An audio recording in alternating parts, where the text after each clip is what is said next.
नमस्कार दोस्तों, मैं मायूर भारती एक बार फिर आपके सामने राजस्थान ज्योग्राफी में मरुस्थल की शब्दावली को लेकर चर्चा करने वाला हूँ। मरुस्थल की शब्दावली में अपने सीधे सीधे क्वेश्चन पूछ लिए जाते हैं। मरुस्थल की शब्दावली में एक एक शब्द जैसे यानी कि हमने जितना भी पढ़ा उनके बाद में छूटा हुआ जो पार्ट है उस पर हम चर्चा करने वाले हैं। जैसे बहुत सारे शब्द आते हैं अपने पास में। पैराबोलिक किसे कहा जाता है, तिल्ली या मरहो क्या होता है, रन किसे कहते हैं, प्लाया क्या होता है, खडीन किसे कहा जाता है, रेगिस्तान मार्च क्या होता है, लाठी सीरीज क्षेत्र क्या है, आकलवुड फॉसिल्स पार्क क्यों जाना जाता है, कहां पर स्थित है, राजस्थान में या मरुस्थल का थार का गढ़ा किसे कहा जाता है। जबकि अगर हम बात करें तो समगांव किसके लिए प्रसिद्ध है, यानी कि मरुस्थल का जल महल किसे कहा जाता है। मतलब बहुत सारे अपने पास में शब्द आते हैं और उन सभी शब्दों पर हम चर्चा करने वाले हैं।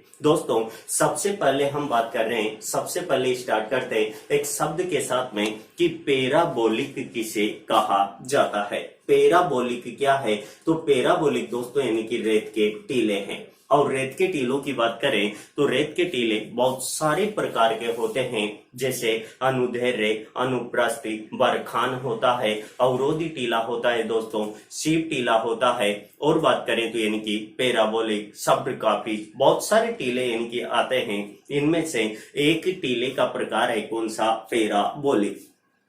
पैराबोलिक टीले किसे कहा जाता है, पैराबोलिक टीला है क्या, तो दोस्तों यानी कि वह टीले जो अलग अलग अलग भागों में बटे हुए होते हैं, अतः ऐसे टीले क्या कहलाते हैं, पैराबोलिक कहलाते हैं। मतलब अगर क्वेश्चन ये पूछ लिया जाए हमसे कि संपूर्ण मरुस्थल के अंदर मिलने वाले टीले कौन से हैं, अतः वहां पर अपना आंसर क्या होगा, तो वह आंसर होगा अपना क्या, पैराबोलिक टीले। मतलब पैराबोलिक टीले किसे कहा जाता है, तो पैराबोलिक टीले यानी कि दोस्तों कौन से होते हैं, वह टीले जो अलग अलग भागों में बटे हुए होते हैं उन टीलों को क्या कहते हैं, पैराबोलिक टीले कहते हैं। मतलब इधर भी टीला और इन दोनों के बीच में क्या मिल जाती है, नीची भूमि मिल जाती है। मतलब दोनों को क्या कर देती है, अलग कर देती है। अतः ऐसे टीले क्या कहलाते हैं, पैराबोलिक कहलाते हैं। लेकिन दोस्तों यहीं से एक और क्वेश्चन अपने पास में बन जाता है कि दो टीले और इन दोनों टीलों के बीच में मिलने वाली जो नीची भूमि होती है, जिसे निम्न भूमि बोला जाता है, उन्हें किस नाम से जाना जाता है। तो अगला क्वेश्चन अपने पास में यही बन जाता है कि दो टीलों के बीच मिलने वाली नीची भूमि क्या कहलाती है। तो दोस्तों दो टीलों के बीच मिलने वाली जो नीची भूमि है इसे क्या कहा जाता है, इसे तिल्ली या मरहो के नाम से जाना जाता है। क्या बोलते हैं दोस्तों, तिल्ली या मरहो बोलते हैं। तो दो टीलों के बीच मिलने वाली नीची भूमि क्या कहलाती है, तिल्ली या मरहो कहलाती है। अब देखो यहाँ पर नीची भूमि होने के कारण जब वर्षा होती है तो इस जगह पर क्या बढ़ जाता है, वर्षा का जल भर जाता है। और वर्षा का जल भरने से दोस्तों ये क्या बन जाती है, एक झील बन जाती है। एक क्या बन जाती है, झील बन जाती है। लेकिन इसी झील की अगर हम बात करें तो यह झील यानी कि दोस्तों अगर क्वेश्चन ये पूछ लिया जाए कि इस झील के अंदर जो जल है यह कैसा है, यानी कि पीने योग्य है या फिर बात करें तो खारा जल है, सीधी सी बात है दोस्तों, इसमें सोचना है ही नहीं। क्योंकि पहली चीज यानी कि कहां पर, मरुस्थल के अंदर पाई जा रही है। और मरुस्थल किसका अवशेष है, 33 सागर का अवशेष है। 33 सागर का अवशेष होने के कारण, केशित्वकरण क्रिया के कारण, यानी कि धरातल के नीचे का जो लवण का मात्रा होती है ये कहां पर आ जाती है, यानी धरातल पर आ जाती है और ये जल कैसा हो जाता है, खारा हो जाता है। इसका मतलब यह झील जो है ये कौन से पानी की है, खारे पानी की है। दूसरा शब्द एक और दोस्तों, अगर क्वेश्चन ये पूछा जाए कि यह झील स्थायी है या अस्थायी है, तो दोस्तों यह झील यानी कि स्थायी होगी या अस्थायी होगी, यह निर्भर करता है किसके ऊपर, इनके ऊपर, टीलों के ऊपर। क्योंकि यहाँ पर इधर भी क्या है, रेत का टीला, इधर भी क्या है, रेत का टीला, और इनको बिगाड़ती और बनाती रहती है कौन, हवा। इनको बनाती और बिगाड़ती रहती है। कौन बनाती है? हवा बनाती है। हवाई क्या करती है? इन्हें बिगाड़ती रहती है। तभी तो यानी कि यहाँ पर जो झीलें होती है, यह झीलें यानी कि कैसी हो जाती है? कभी तो बनेगी, कभी बिगड़ेगी। इसका मतलब यानी कि क्या है? अस्थायी झीलें हैं। और इन्हीं अस्थायी झीलों को यानी कि जो खारे पानी की अस्थायी झीलें होती है, इन्हें क्या कहा जाता है? प्लाया कहा जाता है। और तभी तो दोस्तों यानी प्लाया इनसे परेशान हो जाती है और हवाओं से कहती है कि क्यों बनाती है रेत के टीले, क्यों बनाती है रेत के टीले, एक दिन खुद ही मिटाएगी। आज तो कहती है प्लाया से प्यार है, एक दिन नाम भी भूल जाएगी। मतलब यानी कि इनको बनाने व बिगाड़ने का कार्य भी कौन करती है? हवा करती है। अतः इसी कारण से हवा से यानी कि प्लाया के द्वारा पूछा गया क्वेश्चन था। अतः दोस्तों यानी कि क्या प्लाया झील कौन सी होती है? अस्थायी होती है। देखो आगे बढ़ते हैं। यहाँ पर जो झील है और बात कर रहे हैं कहाँ की? मरुस्थल की। मरुस्थल के अंदर क्या होता है दोस्तों? तापमान ज्यादा होता है। तापमान ज्यादा क्योंकि रेत के जो कण होते हैं यह जल्दी क्या हो जाते हैं? गर्म हो जाते हैं। और गर्म होने के कारण यहाँ पर क्या हो जाता है? तापमान ज्यादा पाया जाता है। ताप ज्यादा होगा तो वहां पर वाष्पीकरण भी ज्यादा होगा, यानी कि वाष्पीकरण भी क्या होगा? ज्यादा होगा। और ये झीलें धीरे धीरे क्या होगी? सूखने लगेगी।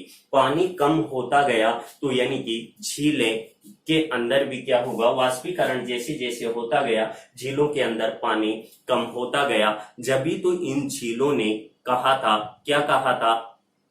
कि हमें तो गर्मी ने लूटा, हवाओं में कहाँ दम था। मतलब यहाँ पर जो वाष्पीकरण हुआ दोस्तों, वह सर्वाधिक किसके द्वारा? तापमान के द्वारा हुआ, हवाओं के द्वारा नहीं। मतलब यानी कि कहा कि हमें तो गर्मी ने लूटा, हवाओं में कहाँ दम था, हमारे जूते डूबे थे वहां जहां पानी कम था। मतलब दोस्तों यानी कि पानी इतना कम हो जाता है जहां पर सिर्फ यानी कि बात करें तो घुटनों से भी कम अगर पानी रह जाता है तो फिर ऐसे क्षेत्र को क्या कहा जाता है? तो दोस्तों उसे कहा जाता है क्या?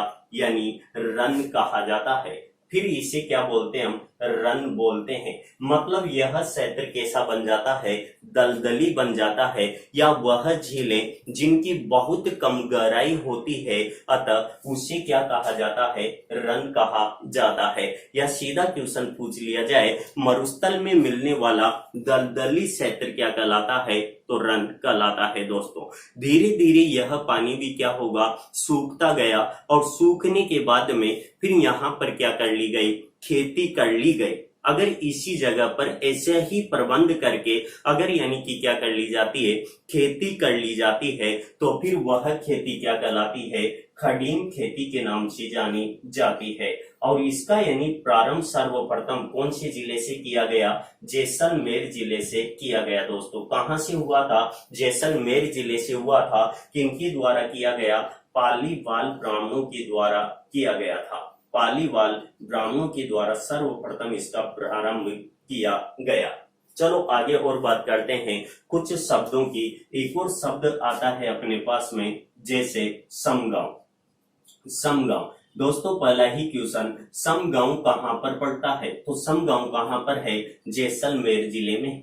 समगांव कहाँ पर है? जैसलमेर जिले में है दोस्तों। यानी कि क्वेश्चन अगर पूछा जाए कि राजस्थान में न्यूनतम वर्षा वाला स्थान कौन सा है, तो दोस्तों यानी कि न्यूनतम वर्षा वाला स्थान कौन सा है? समगांव है। न्यूनतम वर्षा वाला स्थान, न्यूनतम वर्षा वाला स्थान की अगर बात करें तो कौन सा है? समगांव है। अब देखो ना यहाँ पर कि जब वर्षा ही नहीं होगी तो क्या वनस्पति यहाँ पर देखने को मिलेगी? नहीं मिलेगी। मतलब जब वर्षा ही नहीं हो रही तो फिर वनस्पति कैसे मिलेगी? इस कारण से क्वेश्चन अगर हमसे ये पूछ लिया जाए कि वनस्पति रहित गांव किसे माना जाता है, तो दोस्तों अपना आंसर क्या होगा? समगांव होगा।